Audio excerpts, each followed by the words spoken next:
Distance versus time graphs. Another way to look at motion is to make a graph plotting the distance along the y-axis that an object travels against time along the x-axis. The table shows the position of an object at each time. After 4 seconds, the object is 8 meters away from its starting point. At 10 seconds, it is 20 meters away from its starting point. Now, let's graph the data from this table. Okay, now let's take a step-by-step process to create our own distance versus time graph. And again, distance, since it's the first word there, it's before the versus, that will be our y-axis. Now, time and distance are always positive, so the graph should start at 0, 0 at the bottom left, right over here. On your graph paper, draw vertical and horizontal axes. And if you have a straight edge, you really should use it here. It makes things a lot neater and cleaner. Label the horizontal axis, which is the x-axis, with t and the unit seconds. So even though that's the x-axis in physics, we can call it whatever we want. And the vertical axis, we're going to call d for distance with the units meters. Set the scale for each axis. Must start at 0, okay, because that's our 0, 0 point where the experiment started. Each box should be equal to the same easy amount, like 1 or 2 or 5 or 10. Don't make it 3.32 or 6.87.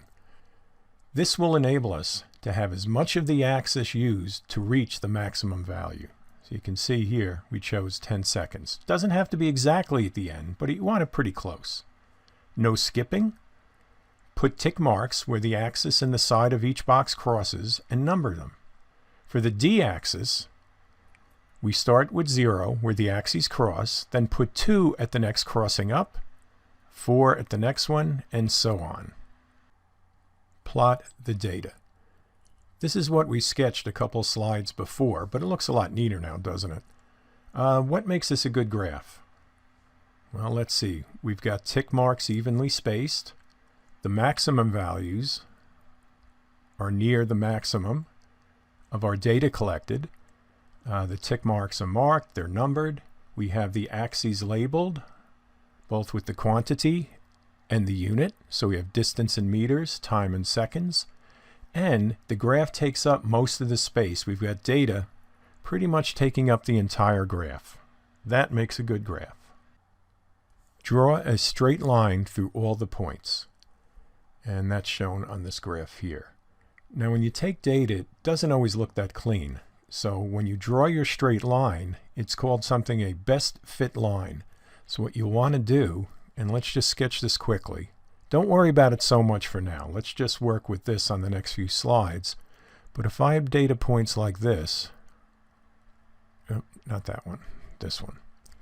Now you can't draw a straight line through that, but you don't want to connect the dots. That's not physics. So what you would do is draw a line where you try to have as many points on one side of the line as the other, and have the others lie right on the line if possible. That wasn't even possible here, but at least this guy is south of the line, this guy is a little north. So that's the line you would draw. Don't worry about that for now. That's a best fit line. We'll go with this one where everything worked perfect. The rise, and now we're talking algebra here, is the amount the line goes up between 2 points. So let's highlight that. There's the rise, that's between this point and this point. The rise over here, it's between these 2 points here. And here's the rise for this combination.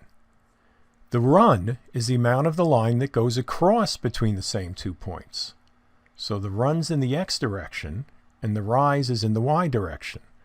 The slope of the line is the amount, here's the slope, the amount the line goes up for every unit it goes across.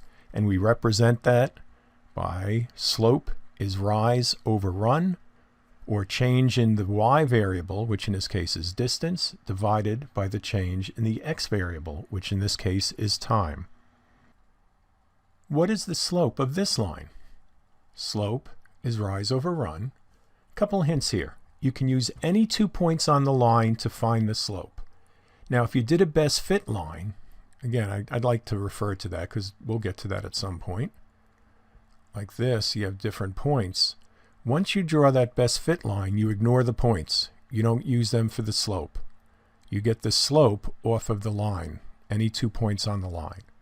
Hint 2, if 0, 0 is on the line, using it as one of the points will make it easy to find the slope. And we'll see that on the next slide. Let's calculate the slope now, and the 2 points we're going to pick are 0, 0, and also this point here, 1, 2. Notice how the scales are a little different, so don't be tricked by just counting boxes. That won't work. So the rise is going to be 2. This guy goes up 2 units at this point here. And at the same time, the run is 1. Okay, so don't get tricked by seeing the rise and the run here. We're just looking at this little tiny triangle. So the rise is 2 minus 0. The run is 1 minus 0. And that gives you 2. Now, can you see from the units on the graph that the slope of a distance versus time graph is the speed? Well, let's see. The rise is distance divided by the run, which is time. And there you go. That's the formula for speed. And here we have it again. The slope is rise over run. Distance traveled over time taken, which is d over t, equals s. And then we can rearrange that by multiplying both sides by t. And let's just show that. That's always good practice. d over t times t equals s times t. T's cancel, and we're left with distance is speed times time.